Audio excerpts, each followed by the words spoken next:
My name is Matthijs Gielen, and I work as a red team operator at Mandiant, which got taken over by Google, so technically now we're Google. And I like to automate all the things because I don't want to do things twice or 3 times, whatever. Just try to automate everything the first time around.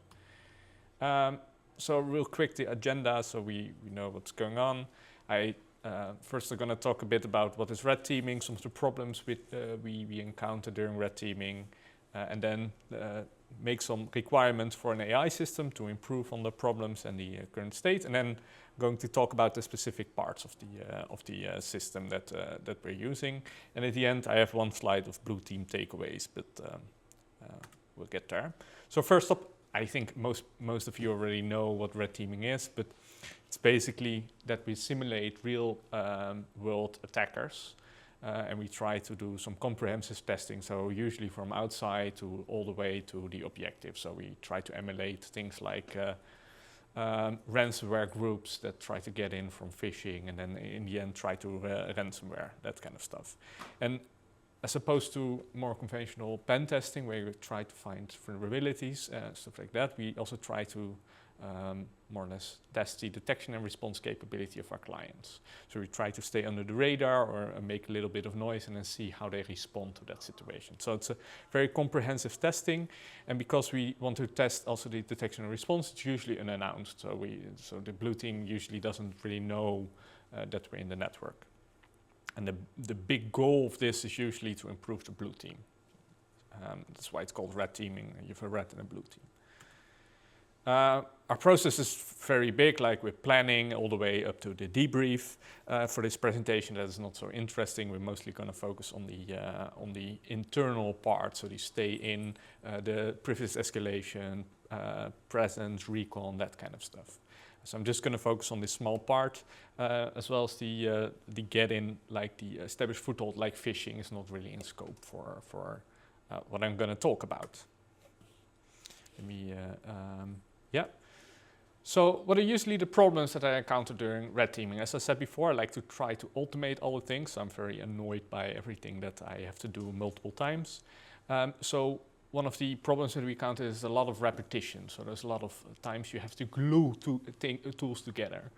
For example, you take the output from tool A, you need to paste, you need to grab certain parts of it, put it into tool B, etc., which is sort of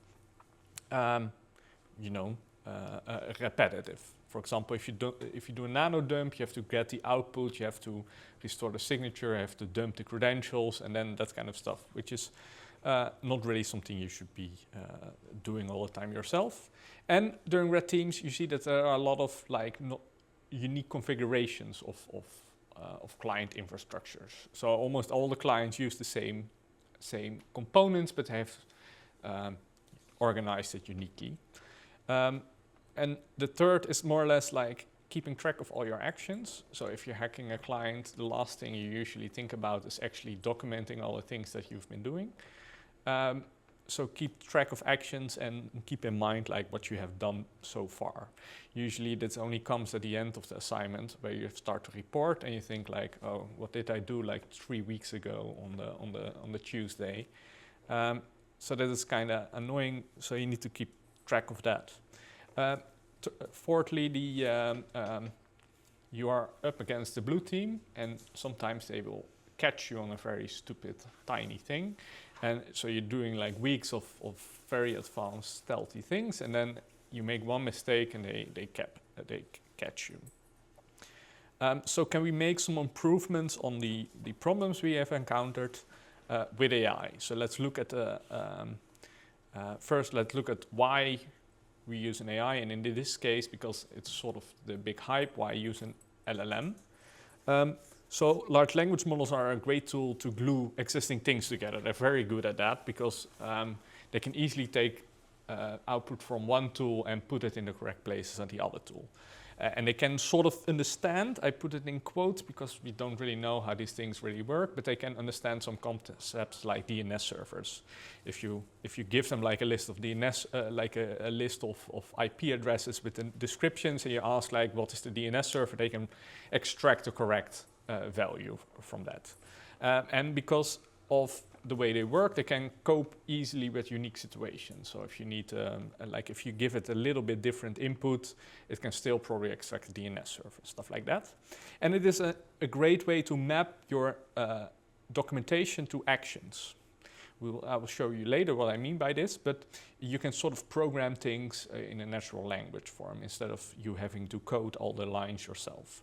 And because they're able to adapt to unique situations, the two of them make a great combination for specific actions. And you can use pre-existing models, and as opposed to other AI techniques, you don't really need a very big data set to train them, and you don't really need a lab to do this, because they can already do quite a lot of things without you having to train or having to send it a big amount of data. And why not use a large language model? Well, the obvious things, they are semi-random. It is a black box, so you don't always know what it's going to do. And the big one is more or less the hallucination. So usually if you don't give them enough input data, they will just fill in the gaps.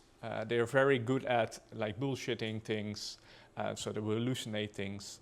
And usually this is a very big issue at the moment you don't give it enough input, and there's a blind spot in the training that will just try to fill it in.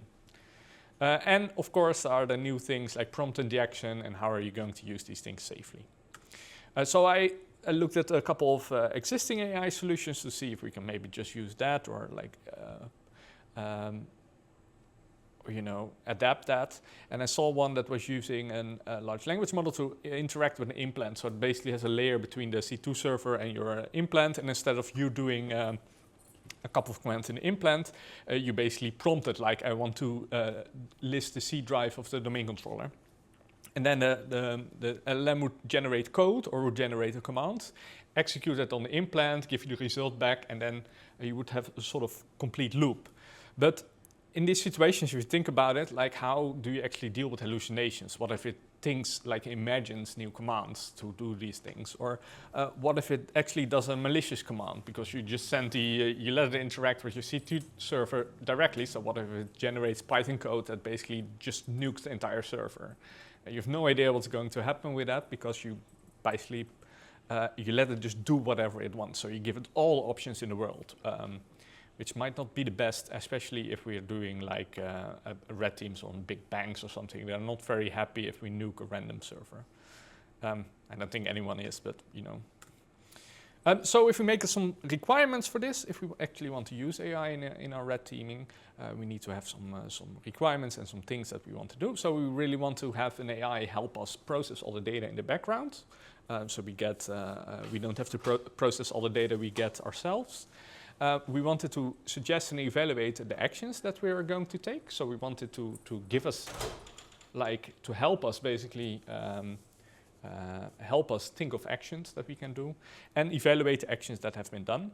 And it needs to follow our instructions. So we're going to give it our documentation, for example, and it really needs to follow those things, because we don't want it to do random things. We don't want it to hallucinate like a new attack path or new tools. We want it to really follow what we are doing. And the operator, this is a big one, the operator needs to be in control. So we don't want it to like send random commands to the C2 server. We really want to be in control, and it needs to be clear what the AI is going to do.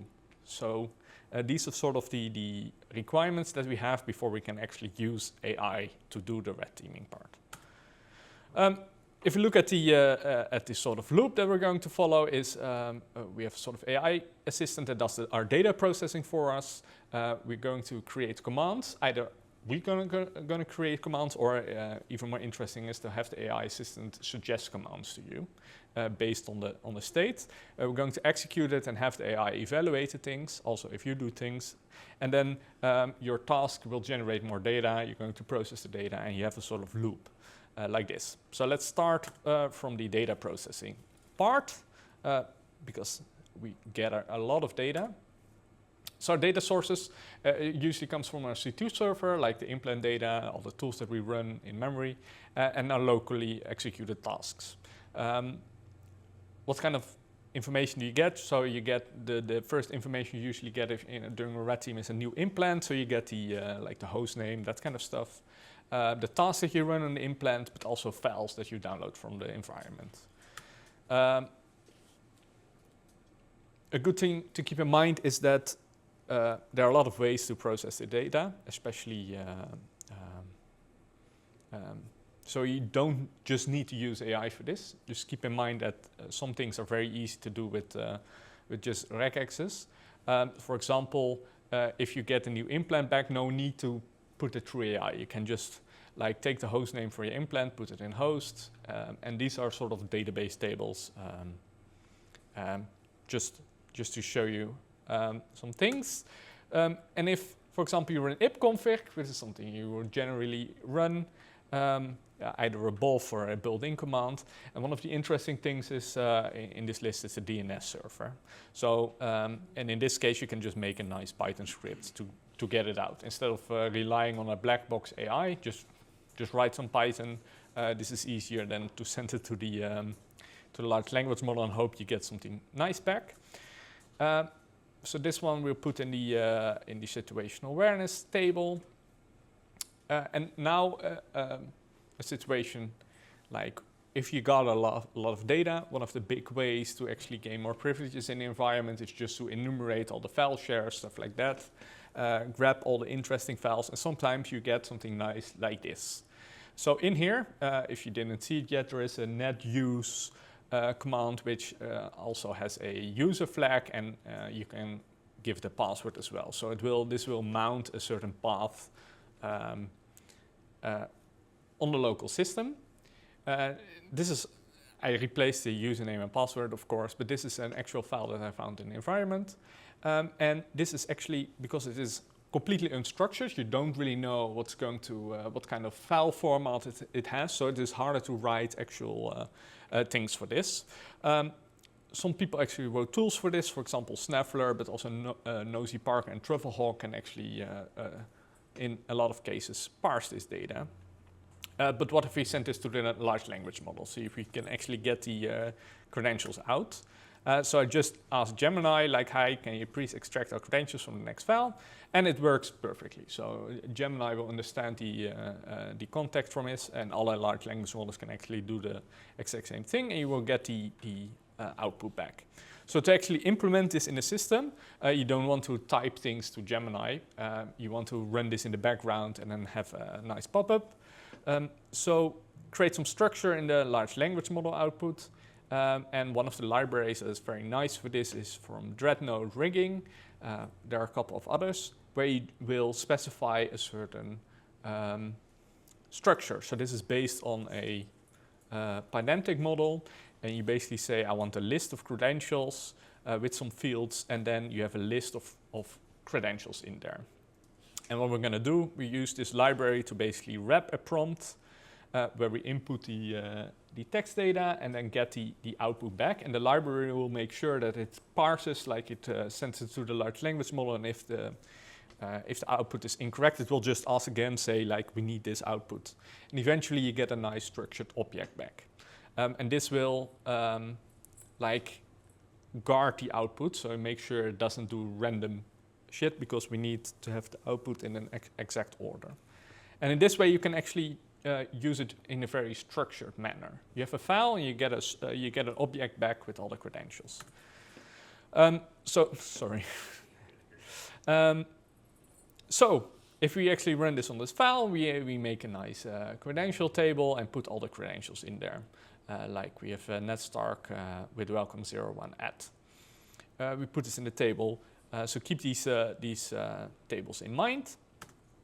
So if you think about it, we have a sort of data processing in the background where you put all your text, all your credentials, all your tasks in. You put in your file input. You put it through the data processor that uses custom code, but also existing tools and your large language model, and it basically puts everything in nice database fields. And this is, so we have structured data, basically, for the operator to see. So the operator, in the tools that we've made, the operator will just get like a notification, say, hey, we found a credential, or we found this kind of data. So even if you don't do any of the other AI stuff, you just run this in the background to extract all the data for you, which is already very handy. So, to sort of summarize this part, use Python where possible. If you can do it with Python, do it with Python. If you have unstructured data, try to find some existing tools, and in case those don't work, use the large language model and use a guardrails library to get the structured data out. Yeah, no need to chat with always chat with Gemini itself or with whatever large language model you're using. So we have the first objective done with this. So the AI is processing the data in the background for us. So let's go to creating some tasks. We have for the task we have as input, we have our documentation to make it sure the large language model follows our methodology, and this hopefully reduces some hallucinations. And we have our structured data from the first part. So we have all the database fields to give as input to the language model to hopefully improve all the task output. So we have this. And if you put it in a sort of structured way, we need to fill in this question mark somehow because we want to get some suggestions from the large language model to basically execute this. And how are we going to do this? The more advanced method would be to train a whole model on all your output, or maybe we can just design a good prompt.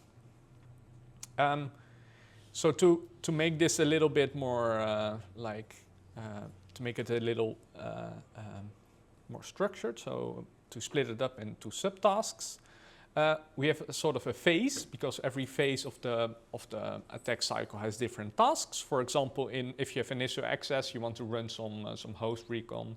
If you're in the initial reconnaissance phase, you want to run Bloodhound, for example, or Sharphound, that kind of stuff. From a documentation plus the phase we're in, you're just going to have like a write-up saying we need to do these kind of things. For example, listing files, dumping Active Directory, and then we're going to create tasks. For now, we're just going to leave the phase that you're in to the operator, so the operator will sort of know where we're at, and we're going to use the LLM to pick actions for that phase. So, for example, if our documentation says, hey, we need to run certify, and we have some credentials in there. So I just try to say to Gemini, hey, can you make a certify.exe command with some credential to list vulnerable certificates? Gemini will give a big output and says in the end, like certify, find, -user, Matthijs, -password, etc., /vulnerable. People who have used this tool before will probably see that the /user, /password, /domain is bullshit. There are no such flags in certify.exe because it uses the active process token. The /vulnerable is correct and the find is correct. So if we let Gemini build the whole command, you're probably going to get hallucinations, especially if your prompt is not very good, and if you give it too much details. It just tries to fill in all your inputs basically to imagined flags. One of the fixes is you can send a whole README with your tool, but if you think about it, most tool arguments are quite static. Certify will only have certain flags, so there's no really a need to build the whole command line. So say we have a documentation for a simple action. You should do the following: download a malicious file, execute the file, clean up. So let's go to the first part. So can you make a PowerShell command that downloads a file from a URL? And then you see sort of this invoke web request URI. And basically the required options are a URL, an output file. So instead of like having it build the whole output, let's call the tool PowerShell download. We have a URL and we have an output file. And then we're just going to make a template and then just fill it in. So make the command, instead of having have the large language model generate a whole command line, we're just going to have it pick what tool to use and what options to give to the tool. And then we're formatting the command instead of having the large language model do this. So you give it a template? Yeah, so we make abstracted tools, as it were. So for example, for all our tools, create things like this. So we have a name, a face type, and all the arguments that it needs to fill in, and we have a format in the background. And then we have the large language model just select like use tool X, and you probably should use these arguments for this, and then to get the actual task out, you just format it. And this method works way better than asking the large language model to do this for you. So most of your tools just becomes a form. So for example, this is SharpHound. You basically select an C2 implant, the file's fixed in, and you're just going to select like I want to do DC only, or I want to select a domain. This also makes it way easier for operators to execute tools, because you can just fill in a form and submit it. And it also makes it way easier for the LLM to suggest actions. To basically convert your forms into a tool, you can also use an LLM. So this is for our internal tool that basically has a format like this. Doesn't really matter now. So what's next? We're going to use the large language model programmatically and let it pick a tool and fill in all the options for us.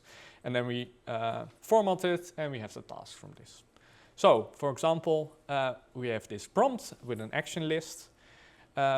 And we're going to tell it like, hey, you are the cybersecurity expert, you will get a list of tasks if we execute it. So we're going to tell it like, hey, you have all these tasks, you have implants, you get all kind of data, and can you please indicate what command should be executed next on one or more implants?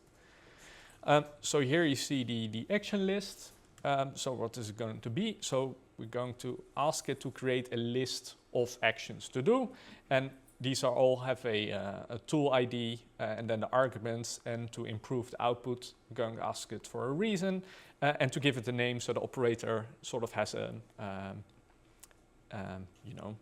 has a sort of name to go on.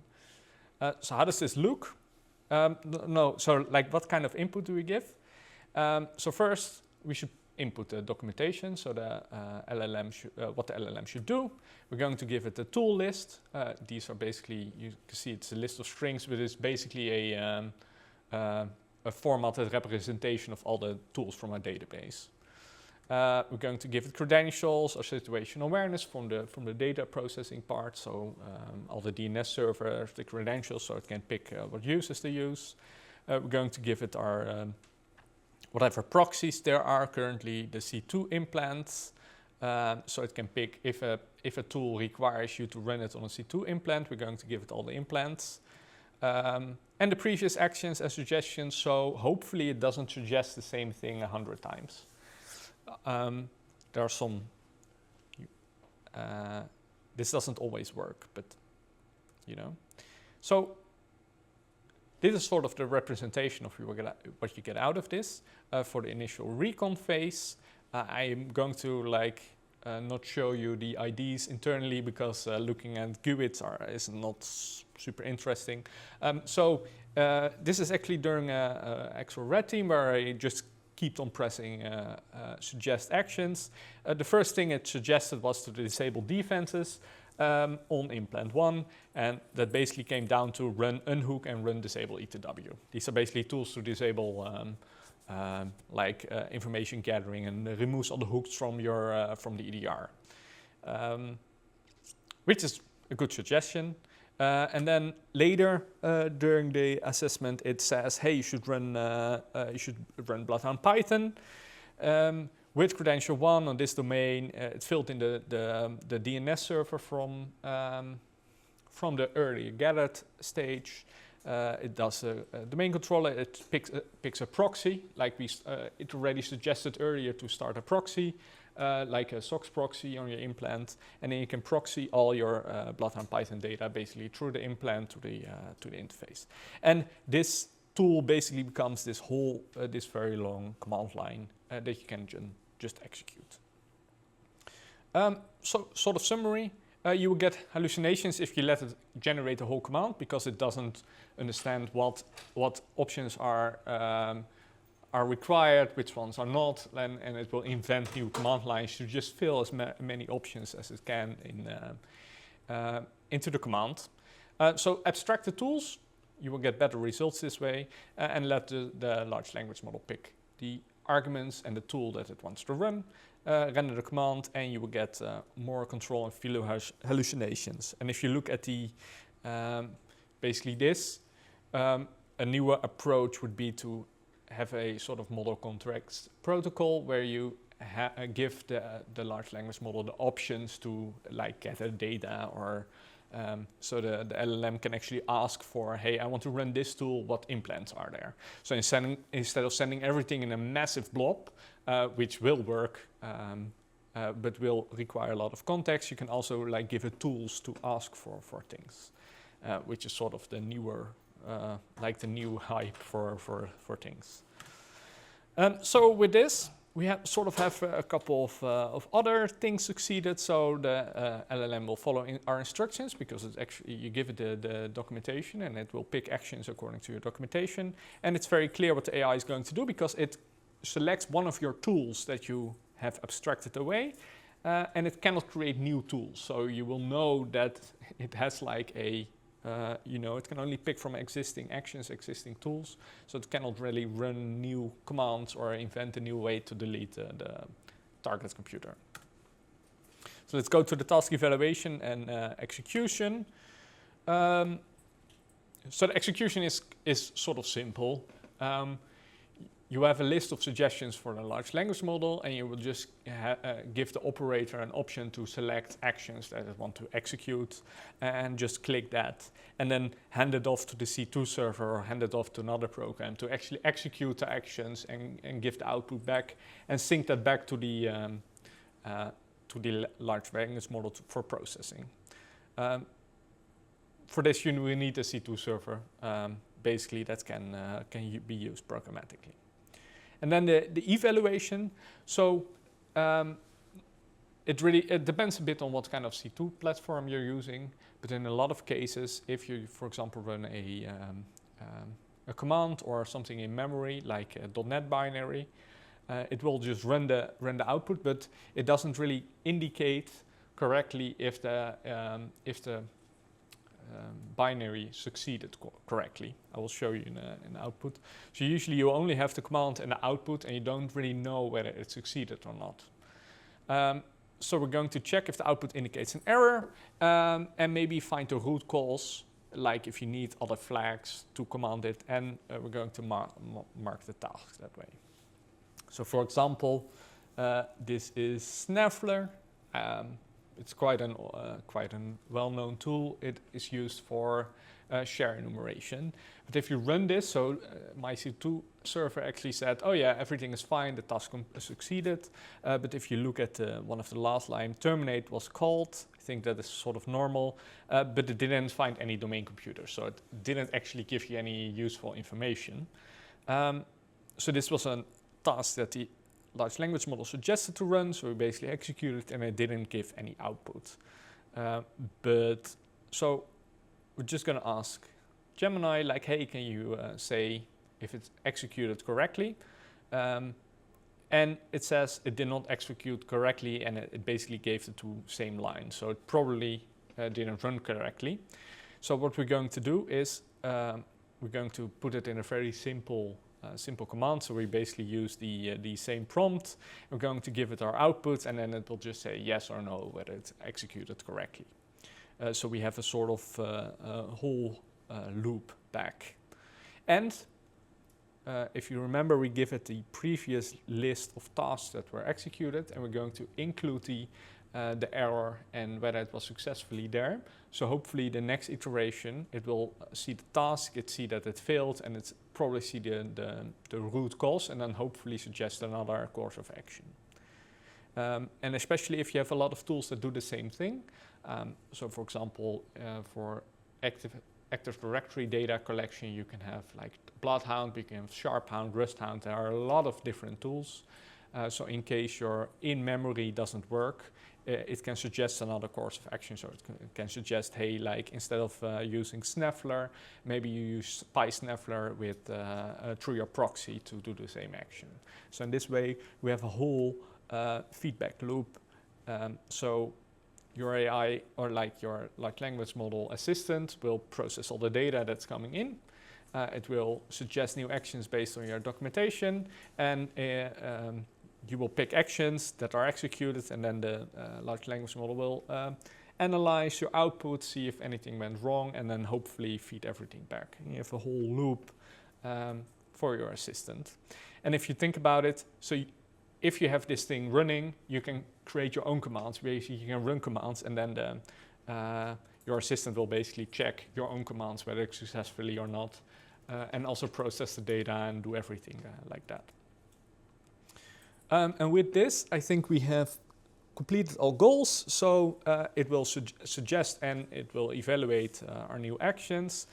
We are still in control because you will pick the actions, and AI doesn't only give suggestions, basically. And we sort of have everything that we need to, execute things. I promised to have some blue team tips, but I'm not a very good blue teamer. So all I came up with was,